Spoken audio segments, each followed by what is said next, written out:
Well, great. The first question would be, why have you decided to run? So for me, running for office, at least this cycle was not something I wanted to do. I Yeah, literally went around to all the people I thought would be really good in office and tried yeah, to convince them to run because I have ran for Congress before. So I know the work involved. I know everything that goes into it in terms yeah. of community events and raising money and that whole thing. And my wife just had a baby last May.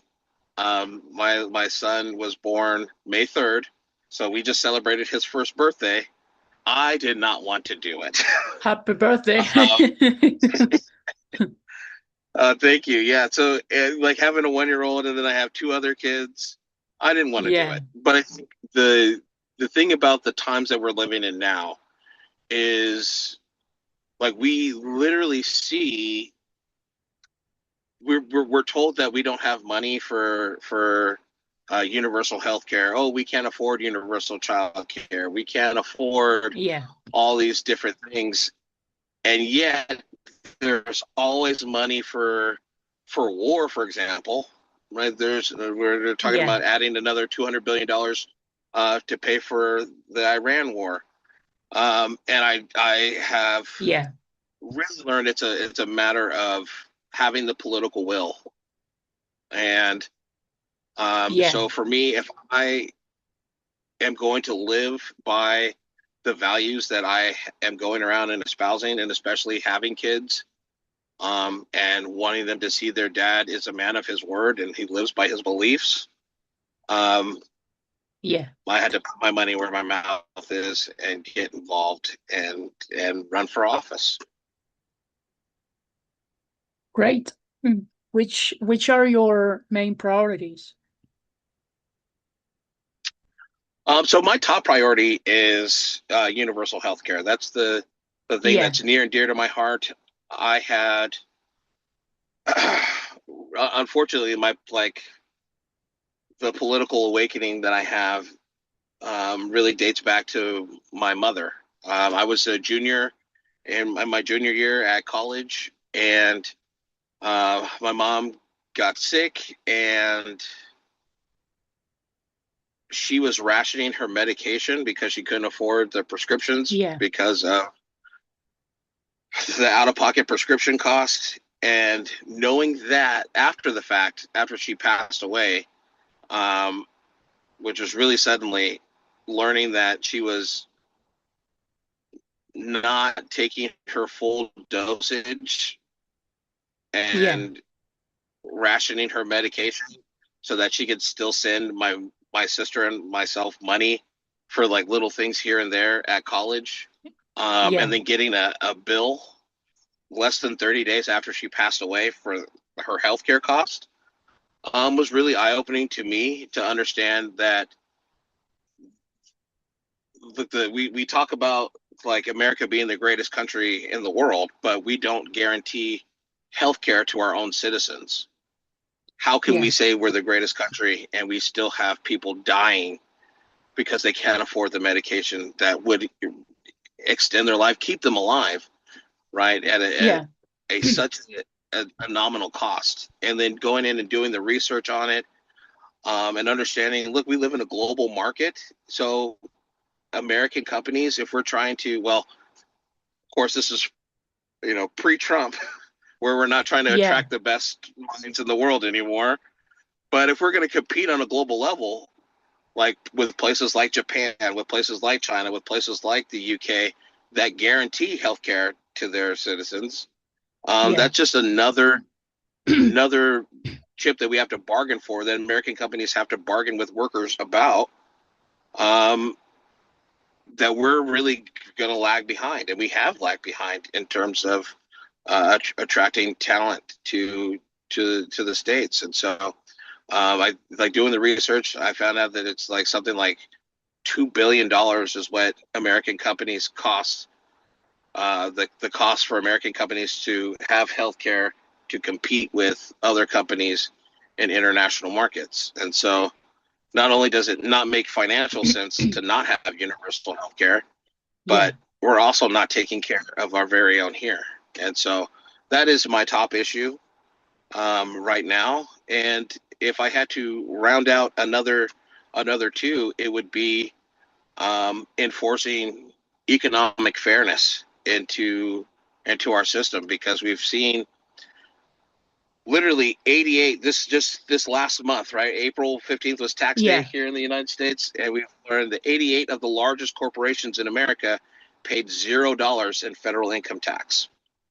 Yeah. Disney, a company that I've worked for, I used to work for the Disney company, working as a guest relations host at Walt Disney World. So I love this company, but they got $1.4 billion back in the form of a refund, and Yeah. yet made record profits. And so we're seeing a really unfair and unbalanced distribution of the way taxes are done. It's not fair.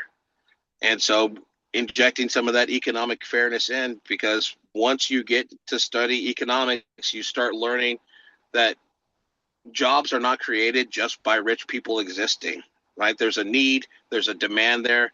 If regular working class people don't have money to put into the Yeah. market, there will not be a market.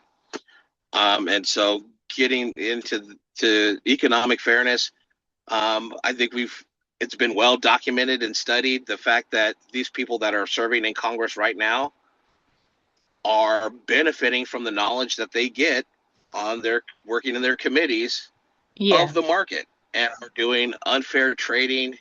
They're trading away stock that, weeks after the fact, they're selling high and then having this huge drop off. So they get to benefit from the knowledge that they have. Insider trading, to me, should be banned across the board with anybody serving in government. It is still a public service. And so we have to get Yeah. back to that public service model. Yeah. All right. One of the, well, two of the biggest issues that many candidates tell me about are, accountability and affordability, and you know, in terms of, affordability, it's very important, housing and the cost of living. Which policies do you support in regards to those issues?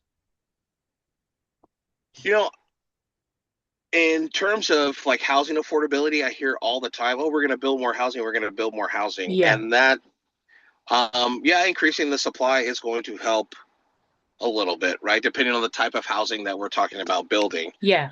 But right now, it's not necessarily a supply problem, because we have 20 vacant houses for every homeless person in America, right? So that, like, Yeah. housing is not the problem. The problem is we are allowing private equity to get into the single family market, Yeah. and having large corporations compete with families on trying to afford housing is part of the problem. I am a big supporter of outside the box thinking when it comes to housing affordability. And let me just give you an example of that. We use our federal dollars, right, to incentivize builders to build more housing, and Yeah. then we subsidize people to be able to afford to get into the housing that we've already given developers money to build. Um, like I said earlier, we just had a baby, so I'm looking. We have a 3-bedroom house now that my wife and I own. I would love to move into a bigger house, but we Yeah. bought our house in 2020, so my interest rate is 2.9%. I am not leaving that Yeah. 2.9%, even if I would get a bigger house. But so if we targeted our federal dollars for a program to where I could transfer that interest rate into a bigger house, yeah, the overall cost of the house may be more, but that interest rate is what's keeping me in my house now. But if we use those federal dollars to transition, my 2.9, I can bring it over to a bigger house and have federal dollars make up that difference, Now I'm in a bigger house. My starter home is available for someone else to move into. Yeah. We just transitioned that over. That is like the type of programs that I'm looking at. Or we build condominiums for people, and instead of uh, giving them money to put towards rent, the people, we give them part of a stake in the housing, right? If we build Yeah. condos and make people the owner of those condos, so they get increase and they get equity in those projects, and we take the government takes a 10% stake in it. So when you go to sell, let's say you live there for 6, 7, 8 years, and now the value of that housing has gone up. When you go to sell, we get our 10% back, and then you've also made some more money. And instead of just giving you money to give to a developer, now we're giving people a stake in the housing market so they can build Yeah. equity and move on, or they could choose to live there and be there and build that equity up. These are types of programs that I think are fundamentally different than the types of programs that we hear more about. People, I'm going to build 1 million houses. Okay, cool. But if it's like giving money to developers to build the houses and then paying rent, giving money for people to pay rent just when they leave, they get nothing, then we get nothing ultimately. And Yeah. so um, that's the kind of stuff that I'm really focused on. And also, like, the other part of housing that's not talked about a lot is the need to have low barrier options for people. There Yeah. are people there are people that do have drug alcohol abuse and need opportunity to wean themselves off of it.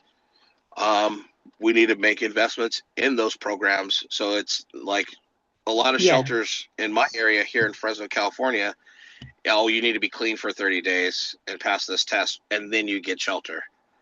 If that's the case, then we have a whole subset of the population that will never qualify for the Yeah. housing that is available to them. And so, really taking a hard look at those programs and ways that we can get people into shelter and then start addressing some of those problems are really key. Yeah. Also mental health issues, too. And mental health issues, yeah. Yeah. In California, we used to have a really robust mental health care system. Yeah. And unfortunately, during the late 70s and 80s, when Reagan was governor and then Yeah. became president, start to see the dismantling of those mental health care facilities. So we have a former mental health care hospital here in Fresno that has been empty since the mid to early 90s, and it's just a Yeah. giant building. Nobody's using it. As kids, like, we used to think it was haunted, and so, like, it's run down, and to have those facilities be open again would do a lot to Yeah. provide services to a lot of people that really need them, and then having those open will also take people off the streets. Yeah. Yeah, that's right. Well, you mentioned healthcare is your top priority, and I would like to. I always have this idea that healthcare and education come like together. So I don't know if you have any particular stances on education. Education to me is really kind of the silver bullet to addressing a lot of problems that we have as Yeah. a society. It's the fastest way for social mobility to me. And so, like, I'm sitting here, my wife is a registered nurse, right? A profession that we see is in demand. Like, we're always talking about, oh, the nurses shortage. And yet we are not doing anything to incentivize people to become nurses. We Yeah. have a teacher shortage, but we're not doing anything to incentivize people to become teachers. And so for me, education is just, it has to be a focus. Um, it's really a shame in my eyes that you can right now the administration has decided that being an ICE officer will qualify you for a $50,000 signing bonus Yeah. and $60,000 in tuition reimbursement and the possibility of making $100,000 a year at that job. Imagine if we flipped the script on that and made it so teachers get a signing bonus, that teachers get tuition reimbursement because Yeah. we want to have them get the education, the certifications that they need to in order to qualify to be good teachers, and then paid them well. We would not have a Yeah. teacher shortage if that was the case. And so there's a lot of stuff in education that we can talk about as far as like curriculum and how that's done. The attacks that are happening right now on the Department of Education Yeah. are, in my belief, uh, issues that really stem from people not understanding what the Department of Education, the U.S. Department of Education, actually does. Because if they did, we're talking about you're talking about a department that makes sure that Title IX is that women are treated fairly in education as they Yeah. are the men. We're talking about special education systems so that people that have disabilities get the same educational Yeah. opportunities as everyone else, right? We're not talking about, oh, they can read The Catcher in the Rye, or that's not what we're talking. Yeah. We're not talking about the curriculum.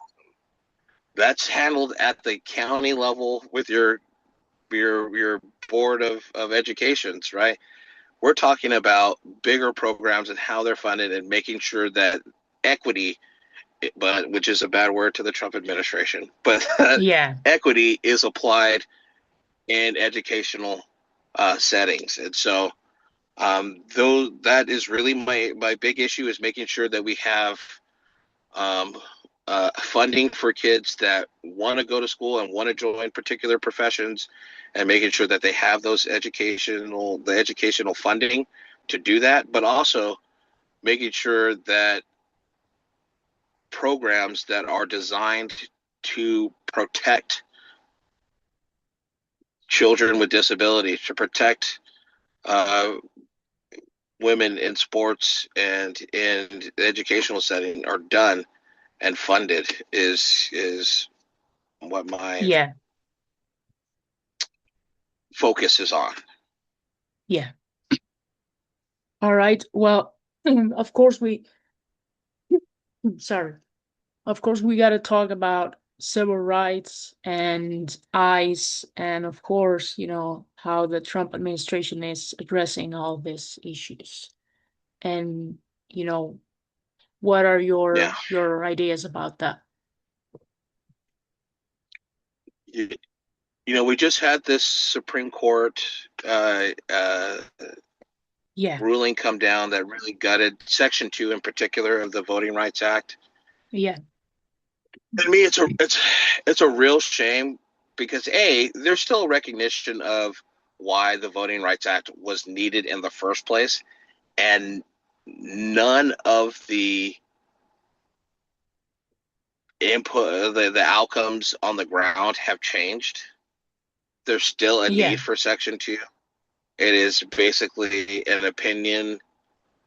The opinions of the Supreme Court is basically just that, the opinion of the current makeup of the court.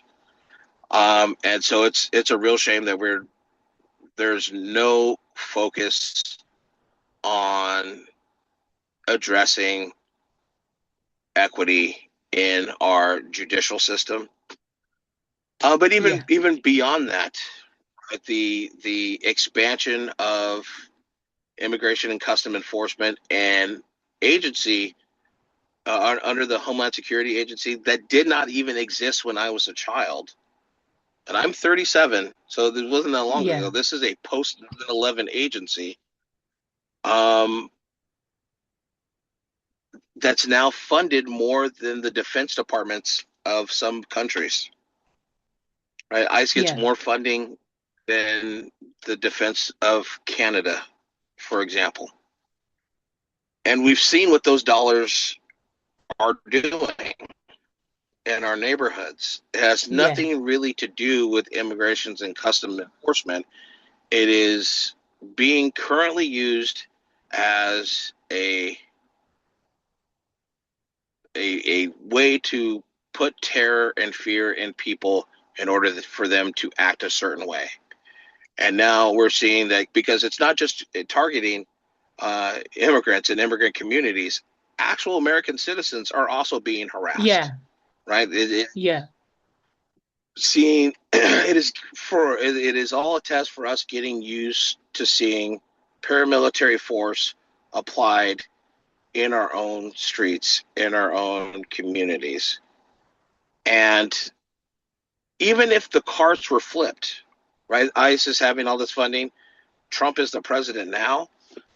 Even if it was flipped and we had a Democrat in office as president, and Yeah. if they continue to use ICE to now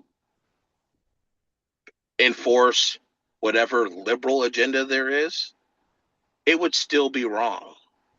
Yeah. And so, to me, I am an advocate of completely abolishing immigration and customs enforcement. I don't think it's an agency that can be tweaked on the margins. It is fundamentally broken and needs to be changed from the ground up. Yeah.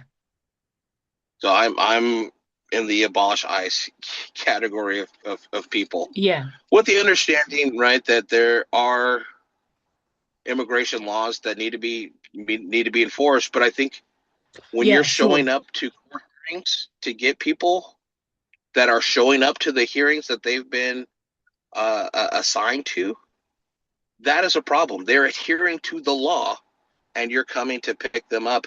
That's a problem. So if we gave the same amount of funding to increase the number of judges that are adjudicating these cases, right? If Yeah. people still like applied to uh, are going through the legal system, that needs the funding. That's where that funding needs to be, because we're still on a course, and I think this is something that Trump probably stays up at night thinking about. Is the Obama administration had more deportations than the Trump administration, Yeah. and did it by using the rule of law, not extrajudicial things. And I think that eats him up a little bit at night, knowing that. Yeah. Um, and so we've seen the model what enforcement can look like, what humane enforcement can look like, and is supposed to look like when we're following the rule of law. It is not what's happening now. And Yeah. so, um, doing proper funding to adjudicate cases, proper funding to programs that are designed to assist immigrant communities. Like the fact that we have 4-year-olds who are in immigration and custom enforcement hearings on their own Yeah. without legal Yeah. representation, when the law says, like we've all watched Law and Order, if you cannot afford an attorney, one will be provided to you, except unless you're for and dealing with immigration. Like Yeah. that's the sad reality that we're at right now. And so I think that our dollars, our tax dollars, right, can be better targeted so that we can still remain the America that says, "Bring me your poor, bring me your tired, muddled masses yearning to be free." Yeah. That's great. Well, the last question would be, um, what are the main things that you would do if you get elected, on the first few days? Um, well, I'll be honest, the first 2 days is to find the coffee maker, because that's gonna help me Yeah. fuel the passion that's gonna be needed there. But I think for me, the focus is really not only what's happening in Washington and getting the bearings of like a freshman congressman, but also what we can be doing back in our districts and using Yeah. our voice and the smaller bully. It's not as big as the president, right? But we still have some form of bully pulpit that we can advocate for changes in our own local communities and really getting back to the Yeah. grassroots work of being a representative, of hosting town halls, and explaining and educating our constituents. I think that's really something that's lacking. In this last Yeah. government shutdown, had Democrats in their home districts explained why we were doing a government shutdown, I think we would have had a better outcome. Look, we're shutting down the government and explaining, look, we've started mutual aid networks. We're doing our part to make sure people are fed because we know their SNAP benefits aren't going out and this and that, but we're doing this because we need health care. Yeah. And explaining that to your constituents and educating them every day that you're not in Washington because it's shut down, doing something in your own home districts of educating your constituents about what's happening to cut through all of the Yeah. noise that's happening in the media right now. Yeah. They can get the information straight from the horse's mouth, so to speak. That is something that I know we're lacking in our district, maybe not in others, but in mine, we have not had an in-person town hall by our representative in over 15 years. He does, Wow, that's you know, that's too much. yeah, but that is a long time, and Yeah. like just going on the news to talk about, a 3 minute segment is not enough. Right? You're not taking constituent questions. We're not Yeah. explaining. There's only so much you can explain in 3 minutes about complex issues that we're facing, and so I think that Yeah, is my focus. you're not reaching everyone.